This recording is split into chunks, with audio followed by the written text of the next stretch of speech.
नमस्कार, आप देख रहे हैं एलपी न्यूज़ और मैं हूं आपके साथ स्नेहा तिवारी। उत्तर प्रदेश में विधानसभा चुनाव 2022 में होने वाले हैं, लेकिन इसी के मद्देनज़र लगभग सभी पार्टियों ने कमर कस ली है।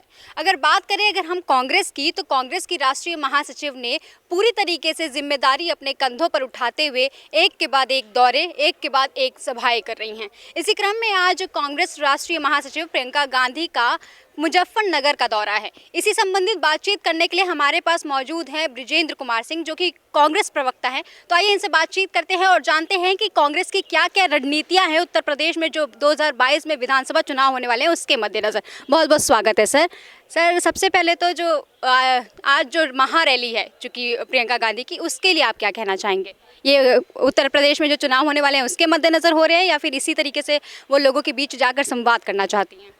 देखिए, अभी बात चुनाव की नहीं है। हमारे देश का अन्नदाता 65% आबादी किसानों की है और वो 3 महीने से राजधानी दिल्ली के सड़कों पर बैठा हुआ है और आदरणीय प्रधानमंत्री जी उनको सुन नहीं रहे हैं। तो उसी क्रम में किसान पंचायत जय जवान जय किसान अभियान कांग्रेस पार्टी चला रही है।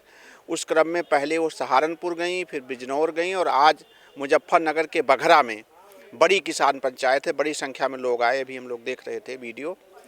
और वो 19 तारीख को पहले उनको आना था मथुरा में, लेकिन उनके परिवार के निकट सहयोगी स्वर्गीय सतीश शर्मा जी के निधन के कारण वो रैली अब 23 तारीख को होगी।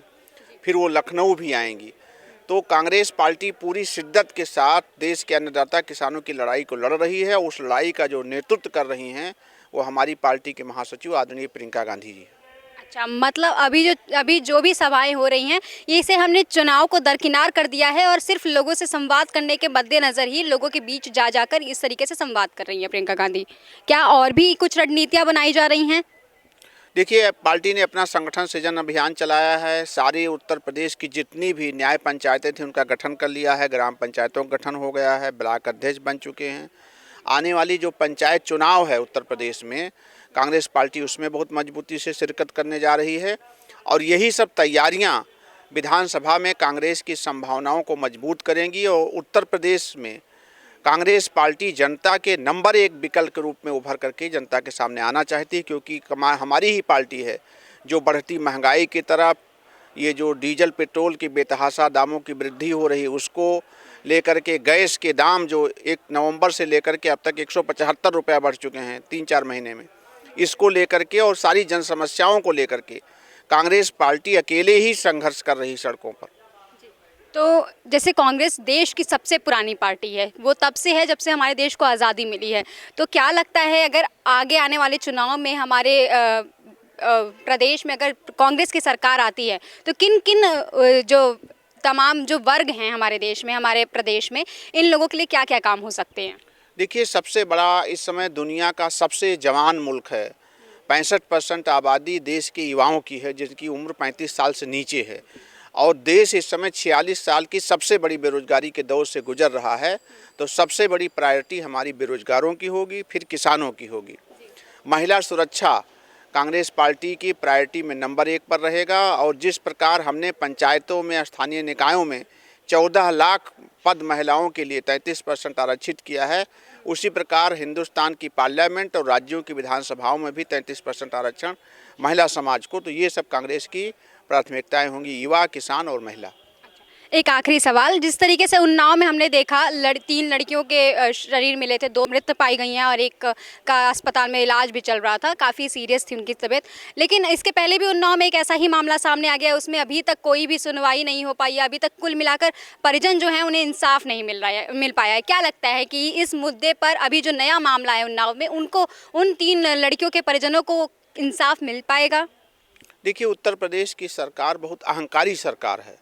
वो पहले चीज़ों को स्वीकार ही नहीं करती। आपने उन्नाव में देखा होगा, एक ये तीसरी घटना है।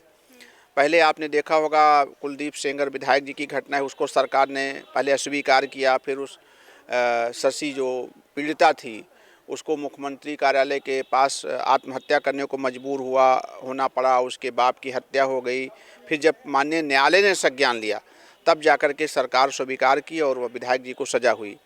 फिर दूसरी घटना हुई जिसमें एक बच्ची के साथ ऑनर किलिंग का मामला हुआ, सवर्ण समाज के लोगों ने उसके साथ रेप किया, उसको दौड़ा के जला करके फूंक दिया, मर गई लड़की, वो घटना हुई। ये तीसरी घटना है, बहुत दर्दनाक घटना है। सरकार तो दावा कर रही है कि हमने अपराधियों को पकड़ लिया है, लेकिन ये अभी जांच का विषय है कि वही अपराधी हैं, सत्य हैं या नहीं हैं। फिलहाल जनता ये चाहती है कि जो भी दोषी है, कांग्रेस पार्टी का भी यही मत है कि जो भी दोषी है उसे कड़ी से कड़ी सज़ा दी जानी चाहिए। लेकिन तमाम दावों के बाद, तमाम वादों के बाद महिला सुरक्षा सुनिश्चित नहीं हो पा रही है। ये गंभीर सवाल उत्तर प्रदेश सरकार पर है। परिवार को भी नजरबंद कर दिया गया था। हाँ, वही तो मैं कह रहा हूँ कि सरकार चीज़ों को स्वीकार नहीं करती और वो अपने एजेंडे पर काम करती है। आपने हाथरस में भी देखा होगा, इसी प्रकार की घटना हुई जब न्यायालय का आदेश आया। उन्नाव में भी सरकार को चाहिए कि पीड़िता जो परिवार है उसको न्याय दिया जाए और दोषियों को दंडित किया जाए। देखिए, उत्तर प्रदेश में आगामी 2022 में जो चुनाव होने वाले हैं उसके नीचे हर राजनीतिक दल के लोग, उसके मुखिया सक्रिय हैं, अपने अपनी बातों को लेकर जनता के बीच में जाना चाहते हैं और लोकतंत्र का ये एक स्वाभाविक रूप है जो सामने आता है सभी दलों में। रही बात ये कि जो सक्रियता उनको दिख रही है, जो सहानुभूति किसानों के साथ दिख रही है, या जो कोई भी घटना होती है उसमें प्रियंका गांधी अवतरित होती हैं, तो सिर्फ और सिर्फ कांग्रेस कैसे जीवित की जाए। उत्तर प्रदेश में 31 साल से कांग्रेस अप्रासंगिक हो गई है और उसका कारण है कि कांग्रेस जो नीचे आम जनमानस है उससे कट चुकी है।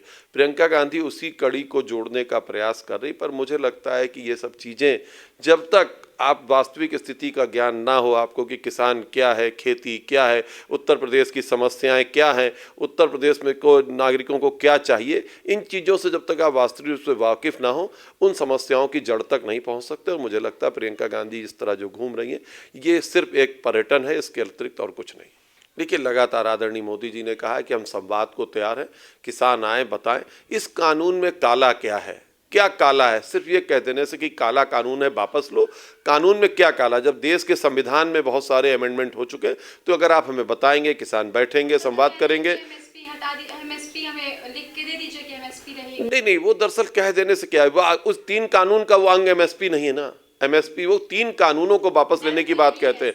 नहीं, डर से थोड़ा चलता है कानून, देश के कानून से चलता है, संसद से पास किया हुआ कानून है और तीनों कानून ऑप्शनल हैं। आप चाहे तो इसे स्वीकार सकते हैं, चाहे नहीं। ये आंदोलन के पीछे कुछ राजनीतिक दल है, कुछ ताकतें ऐसी है जो आंदोलन के रूप में इस देश को गुमराह करने की कोशिश करती। वास्तविक जो किसान हैं उनसे हमारा आज भी आमंत्रण है, देश के प्रधानमंत्री का, प्रदेश के मुख्यमंत्री का, कि वो आए, बैठे, संवाद करें और अगर इस कानून में कुछ काला है और जो किसान के विरोधी तो उसको हम बदलने को तैयार हैं। उन शक्तियों से दूर रहें जो देश विभाजन की शक्तियां, जो देश का अपमान करना चाहती है और जो देश में एक लोकतांत्रिक सरकार को नुकसान पहुंचाना चाहती है, उन शक्तियों से सचेत रहें। एक आखिरी सवाल, जिस तरीके से भी उन्नाव का मामला सामने आया था तो लोग, वैसे भी प्रियंका गांधी का ये हमेशा से रहा है कि वो लोगों के बीच जाकर संवाद कर रही हैं। इस बीच जो हाथरस में भी गई थी, तो क्या लगता है उन्नाव में भी जाकर वो लोगों से संवाद करेंगी? देखिए, मुझे लगता है जो घटना है बहुत ही वो दुखित करने वाली है और उस परिवार के प्रति हमारी संवेदनाएं हैं और हर राजनीतिक दल का अपना एक दायित्व। पर मुझे लगता है कि हर घटना में राजनीति खोजने की जरूरत नहीं होनी चाहिए। दोषियों को दंड मिले, ऐसे अपराधी मानसिकता वाले लोगों को दंड मिले। सरकार ने इस घटना में तुरंत कार्रवाई की है, दोषी व्यक्ति गिरफ्तार हुए हैं, पीड़ितों को मुआवजा देगी सरकार। और मुझे लगता है इन सब चीज़ों में राजनीति करने से सभी दलों को बचना चाहिए। लगातार प्रदेश में हो रहे अत्याचार, तेल के दामों में हो रहे वृद्धि और इसके साथ साथ जो 3 महीने से लगातार किसान आंदोलन कर रहे हैं, उनको लेकर आज प्रियंका गांधी पूरी तरीके से संवेदित दिखी। उन्होंने किसान रैली को संबोधित करते हुए किसान को अपने साथ लेकर कहा कि हम आपके साथ हैं, आप एक कदम पीछे मत हटिए। इसके साथ ही उन्होंने बीजेपी पर धावा बोलते हुए कहा कि बीजेपी को, यानी कि प्रधानमंत्री नरेंद्र मोदी को उस दिन को अच्छा दिन बना देना चाहिए जिस दिन पेट्रोल के दामों में वृद्धि ना हो। आप देख रहे हैं ALP news, camera person Sanjay Pal के साथ स्नेहा तिवारी की खास रिपोर्ट।